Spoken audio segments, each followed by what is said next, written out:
Langit mulai menggelap di atas desa Randuana, sebuah desa kecil yang hanya berjarak 3 jam perjalanan dari pusat kota, tapi terasa seperti dunia yang berbeda.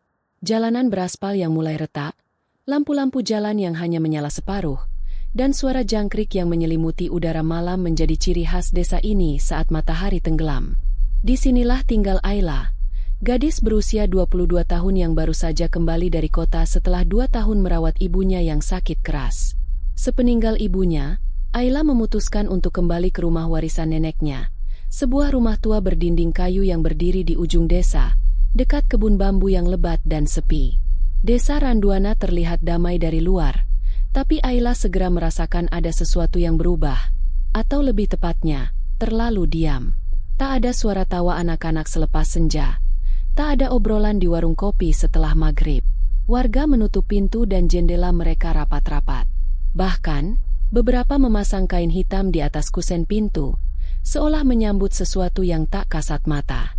Pagi hari, Ayla berkenalan dengan Bu Sarti, tetangga sebelah yang sudah sepuh namun ramah. Saat Ayla menanyakan sejarah rumah neneknya, Bu Sarti hanya menjawab singkat, "Rumahmu aman, asal kamu tahu batasnya."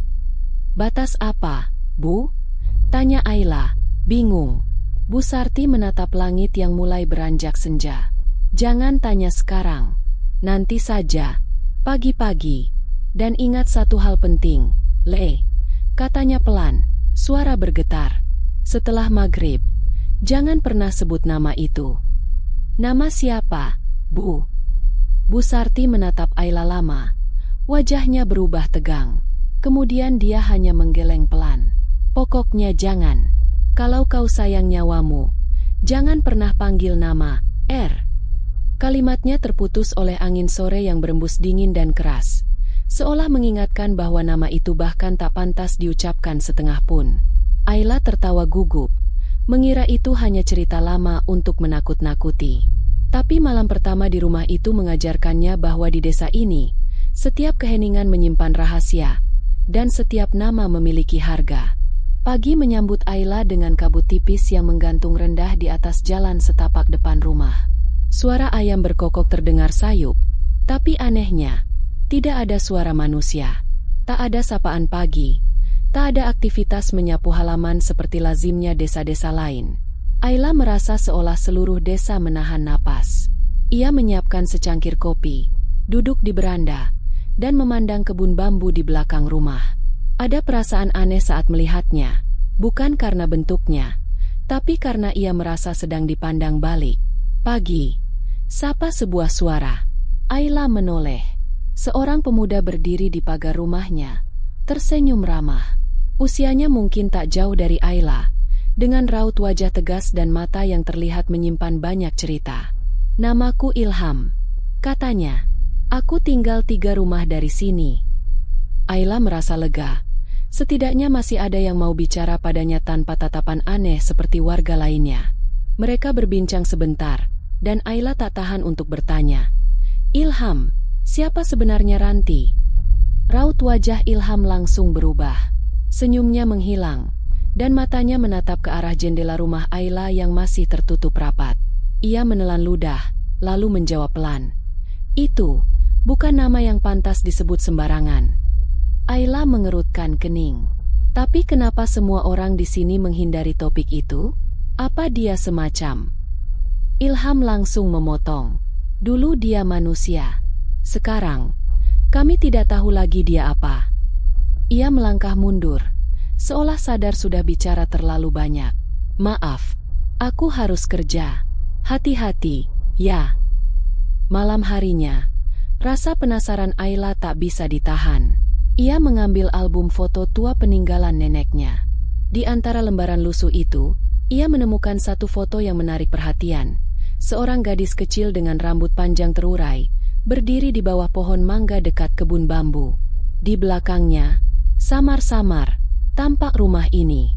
Di balik foto itu tertulis dengan spidol pudar, "Ranti, 2004. Detik itu juga, lampu di ruang tamu berkedip. Angin tiba-tiba bertiup dari arah jendela, padahal jendelanya tertutup rapat. Dan dari arah dapur, terdengar suara langkah kecil, pelan, menyeret, seperti kaki basah menyentuh lantai kayu. Ayla menahan napas. Ia membalik foto itu lagi, memastikan namanya. Ranti. Ia berbisik tanpa sadar. Lalu, prang. Cermin tua di dinding pecah sendiri. Retaknya membentuk sesuatu yang aneh, seperti garis senyum panjang. Dan untuk pertama kalinya, Ayla mendengar suara yang tak berasal dari dunia nyata.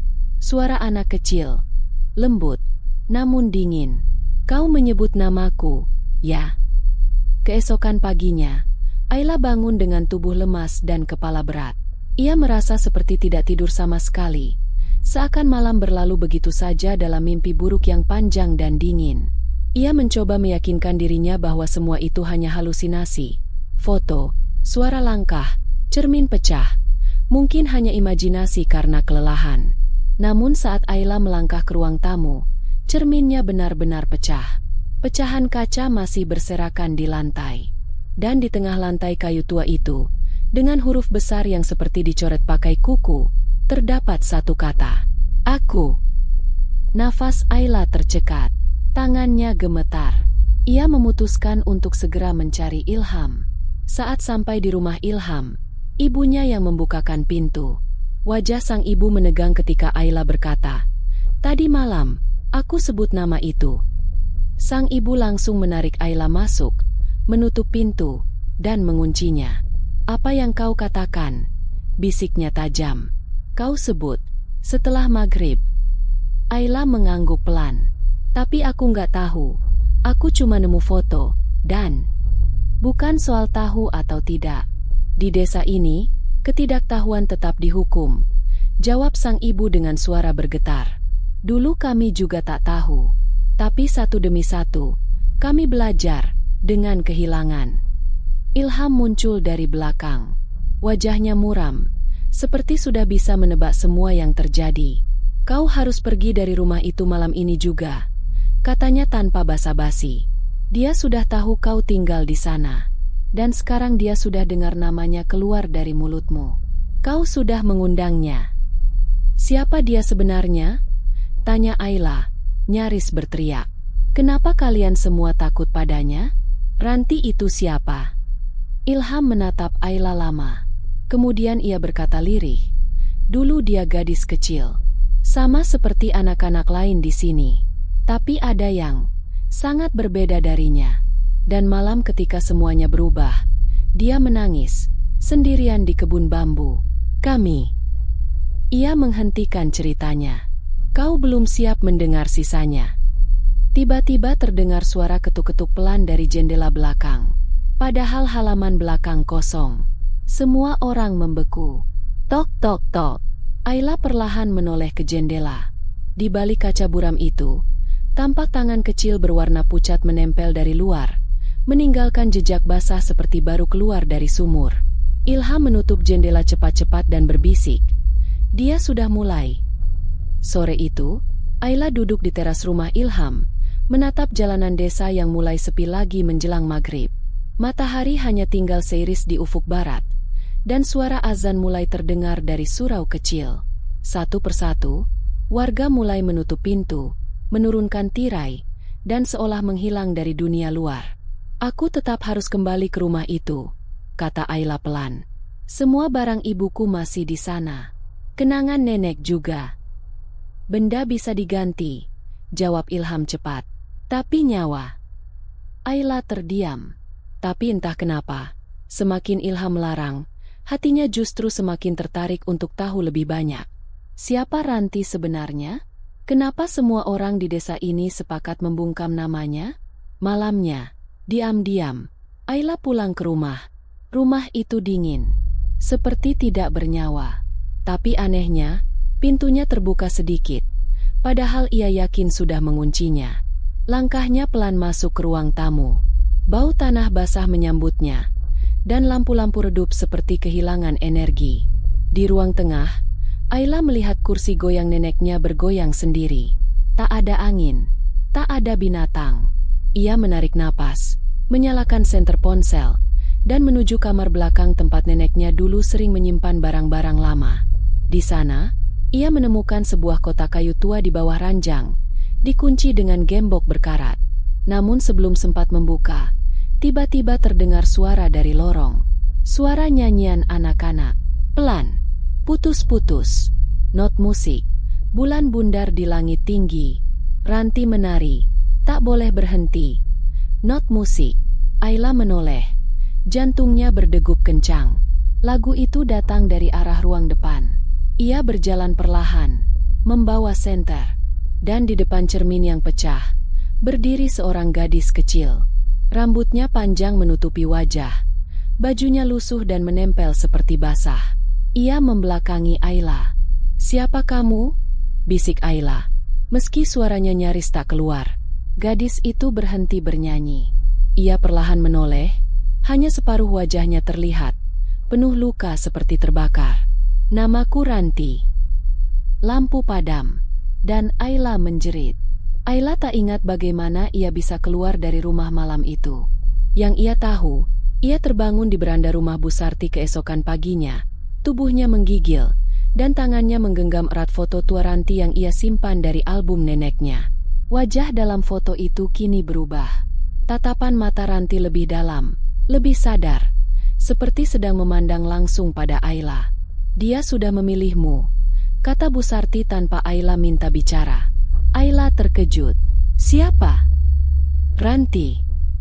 Bu Sarti menuangkan air jahe panas ke dalam gelas retak. Dulu dia tak suka dilihat, tapi sekarang dia ingin dikenang.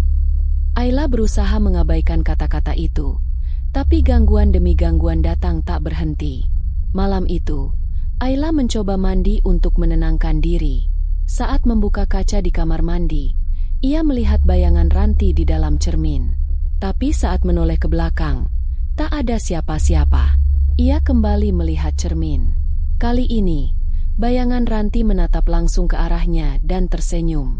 Ketika Ayla memecahkan cermin karena panik, pecahan-pecahannya justru membentuk ulang wajah Ranti di lantai. Seolah ia tidak ingin hilang. Seolah ia ingin tetap terlihat. Hari-hari berikutnya, Ayla mulai mengalami hal yang lebih mengganggu. Ia bermimpi menari di tengah hutan bambu, dalam gaun putih basah. Ia sering menemukan kakinya basah saat bangun tidur, padahal ia tidak keluar rumah. Dan yang paling menakutkan, ia mulai mendengar suara-suara yang memanggilnya dengan nada manja. "Yalah, main sama aku, yuk." Ilham, yang mendengar semua cerita Ayla, memutuskan untuk berbicara jujur. Ranti itu bukan cuma arwah penasaran. Dia sesuatu yang lebih gelap. Dulu dia dikurung karena punya kemampuan aneh. Dia bisa membuat orang melakukan hal-hal yang tak masuk akal hanya dengan menatap matanya. Ayla mematung. Ilham melanjutkan. Waktu kecil, dia sering menari di kebun bambu, sendirian. Sampai suatu malam, seorang anak laki-laki hilang setelah memanggil namanya. Beberapa hari kemudian, mayatnya ditemukan tergantung di pohon, tersenyum. Ayla mulai menangis. Ia tak tahu harus percaya atau tidak, tapi suara itu semakin sering terdengar, bahkan di siang hari. Dan malam itu, saat melihat ke kaca kamar, untuk pertama kalinya, bukan wajahnya yang tampak di sana, melainkan wajah Ranti. Langit sore itu muram. Awan kelabu menggantung rendah di atas desa Randuana, seperti menyimpan hujan dan rahasia yang sama-sama belum tumpah. Ayla tak bisa tidur, makan pun hanya sepotong roti basi. Di kepalanya, suara Ranti terus berbisik, bukan lagi sekadar memanggil, tapi membimbing, membisikkan arah, seolah memberitahu di mana kebenaran dikubur. Dan seperti ditarik oleh sesuatu, Ayla kembali ke kamar nenek, yang kini penuh debu dan jaring laba-laba. Ia mulai mengobrak-abrik lemari tua, mencari sesuatu, apapun yang bisa memberi penjelasan. Hingga akhirnya, di balik lapisan papan kayu lantai yang agak renggang, ia menemukan sebuah peti kecil berbalut kain kafan. Di dalamnya, tergeletak buku lusuh berwarna merah pudar. Di sampul depannya tertulis samar, "Catatan Ersasmaya 2003, Ibu dari Ranti." Ayla membuka halaman pertama dengan tangan gemetar. Tulisannya rapi tapi penuh tekanan. "Ranti anak yang manis. Tapi aku tahu ada sesuatu yang tumbuh dalam dirinya. sesuatu yang tidak berasal dari dunia ini. Di halaman-halaman berikutnya, terungkap bahwa Ranti memang bukan anak biasa. Ia sering berbicara dengan teman-teman yang tak terlihat, dan menggambar sosok-sosok tanpa wajah. Bahkan pernah suatu malam, ia ditemukan berdiri di tengah kebun bambu, dikelilingi oleh binatang mati. Aku mencoba membawanya ke kota, tapi setiap orang yang melihat Ranti mulai bermimpi buruk. Mereka bilang Ranti mengisi kepala mereka. Satu-satunya yang tidak terpengaruh hanya aku, ibunya, karena aku mencintainya. Tapi cinta tidak cukup untuk menyelamatkan Ranti. Ayla membalik halaman terakhir. Di sana, tertempel potongan koran tua yang nyaris tak terbaca. Judulnya, Gadis Kecil Menghilang Setelah Diduga Membunuh Anak Tetangga. Penduduk Desa Randuana bungkam. Dan di bawah potongan berita itu, dengan tinta yang tampak ditulis tergesa-gesa, catatan terakhir sang ibu. Jika kau menemukan ini, jangan sebut namanya. Dia akan tahu, dan dia akan datang. Tiba-tiba, seluruh lampu rumah padam. Buku harian itu terlepas dari tangan Ayla, jatuh ke lantai dan terbuka lebar. Dari balik jendela, angin dingin berhembus masuk membawa suara langkah kecil dan tawa pelan seorang anak perempuan. Ayla, kamu sudah tahu sekarang, kan? Ayla berlari keluar dari rumah. Napasnya tersengal-sengal. Tubuhnya terasa lemas seolah setiap langkahnya membawa beban yang lebih berat. Malam itu sangat gelap. Hampir tak ada cahaya kecuali beberapa lampu jalan yang samar.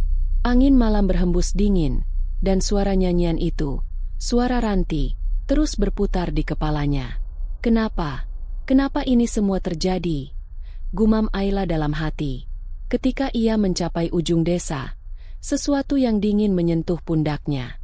Ia menoleh, dan di belakangnya berdiri Ranti, dengan wajah pucat dan mata yang penuh dengan kekosongan. Rambutnya basah, menutupi sebagian wajah, dan gaunnya robek seperti baru saja keluar dari sungai.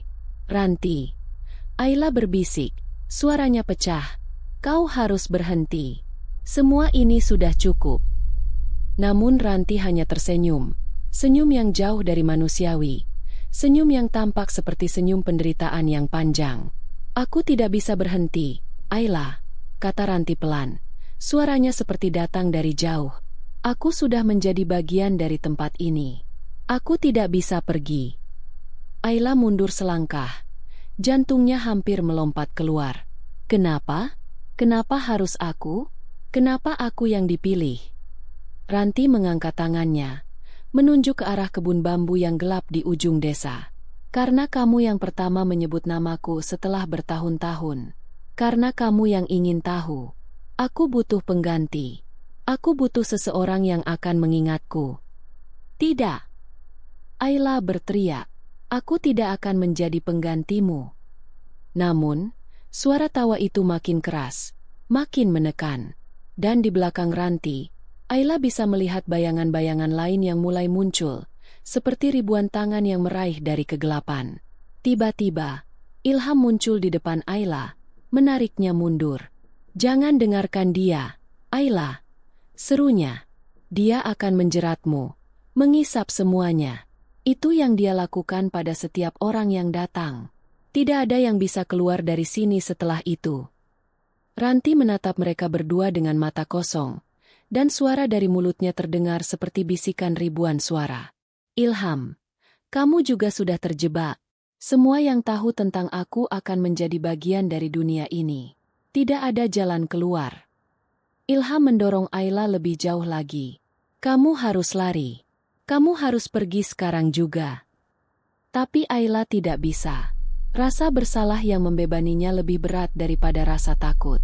Ia memikirkan ibunya, neneknya, orang-orang yang sudah lama meninggalkan dunia ini, dan ia sadar bahwa satu-satunya cara untuk menghentikan Ranti adalah dengan menghadapinya.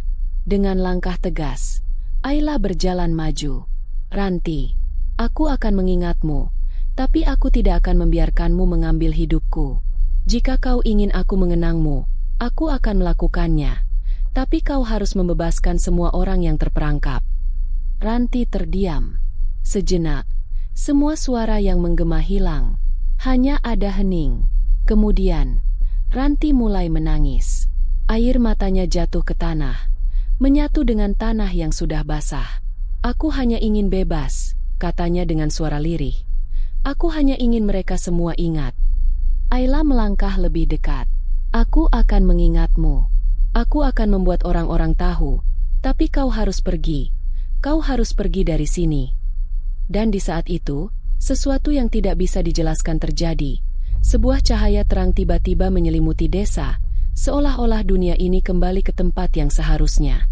Ranti menghilang, menyatu dengan angin yang berhembus, dan hanya menyisakan sepi.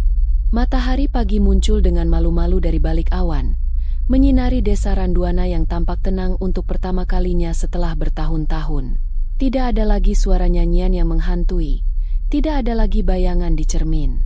Hanya ada kesunyian yang aneh, seperti dunia ini sedang menarik napas dalam-dalam setelah ketegangan yang tiada henti. Ayla berdiri di ambang pintu rumahnya, menatap kebun bambu yang kini tampak biasa saja. Tidak ada lagi rasa takut yang mengikatnya. Segalanya kembali seperti semula, atau begitulah yang ia pikirkan. Namun dalam hati, Ayla tahu bahwa kejadian itu akan selalu membekas dalam dirinya. Ilham berdiri di sampingnya, memegang sebuah bunga putih.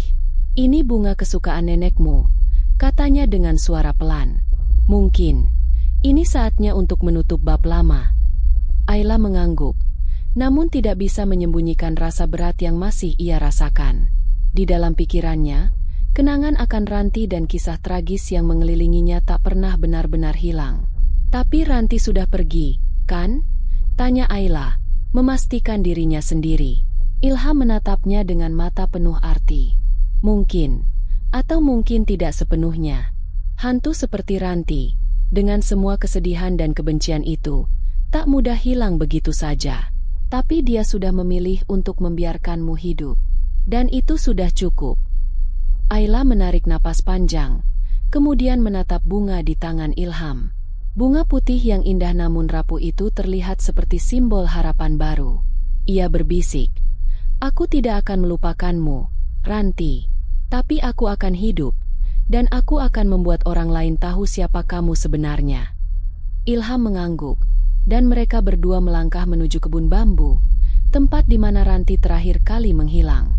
Mereka menanam bunga putih di tengah tanah yang sejuk, sebagai tanda peringatan dan penghormatan.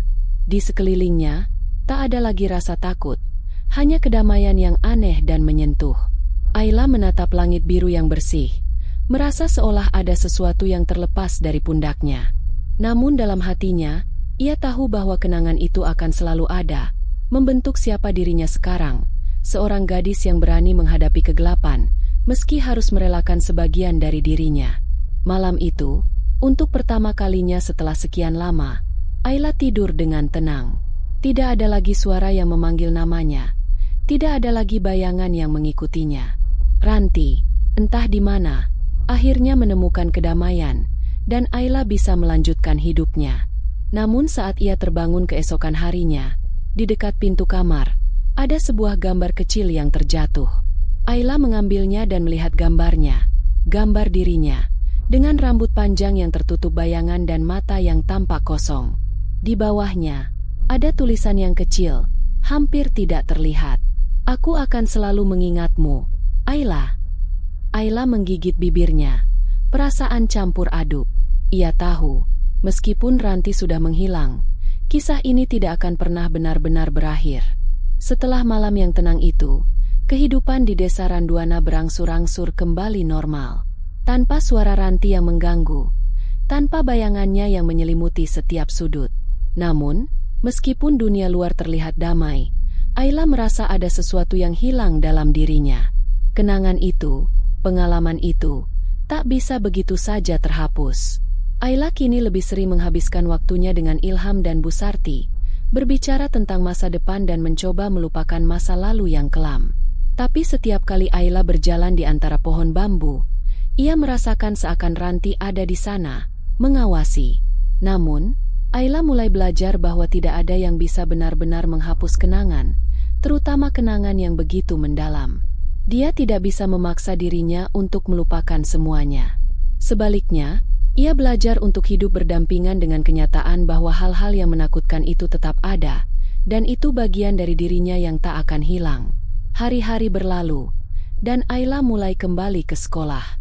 Ia bertemu dengan teman-temannya yang penasaran tentang apa yang sebenarnya terjadi di Randuana. Tapi Ayla hanya tersenyum, tidak mau menceritakan semuanya. Ia tahu bahwa ada beberapa hal yang hanya bisa dipahami oleh mereka yang pernah mengalaminya. Ilham tetap ada di sisinya, menjadi teman yang tak tergantikan. Mereka berbicara tentang masa depan, tentang mimpi-mimpi yang kini lebih cerah. Ayla memutuskan untuk melanjutkan pendidikannya di kota, jauh dari desa Randuana. Namun, meskipun ia berpindah tempat, kenangan akan Ranti dan kisah yang telah terjadi akan selalu menemaninya. Suatu malam, saat Ayla duduk sendirian di kamar, melihat langit malam yang cerah, sebuah bayangan lewat di depannya. Hatinya berdebar kencang, namun kali ini, bayangan itu tidak mengancam. Ayla menyadari bahwa itu adalah Ranti, bukan dalam wujud yang menakutkan, tetapi sebagai sebuah kenangan. Ranti datang sebagai bagian dari masa lalu, sebuah bagian yang kini tidak lagi menghantui, tetapi lebih sebagai pengingat bahwa hidup ini penuh dengan misteri dan keajaiban. "Aku akan selalu mengingatmu," Ayla berbisik, memandang bintang di langit malam, seolah berbicara pada Ranti yang kini menjadi bagian dari cerita rakyat yang akan terus diceritakan turun-temurun di desa Randuana. Pada akhirnya, Ayla menyadari bahwa hidupnya akan selalu dipenuhi dengan kenangan, baik yang manis maupun yang pahit. Ia telah melewati perjalanan yang mengubahnya, dan meskipun teror dari masa lalu tidak pernah benar-benar hilang, ia belajar untuk menerima dan melanjutkan hidup. Di desa Randuana, nama Ranti kini menjadi sebuah legenda, sebuah cerita yang diperingati oleh setiap generasi baru dengan rasa takut, tetapi juga rasa hormat.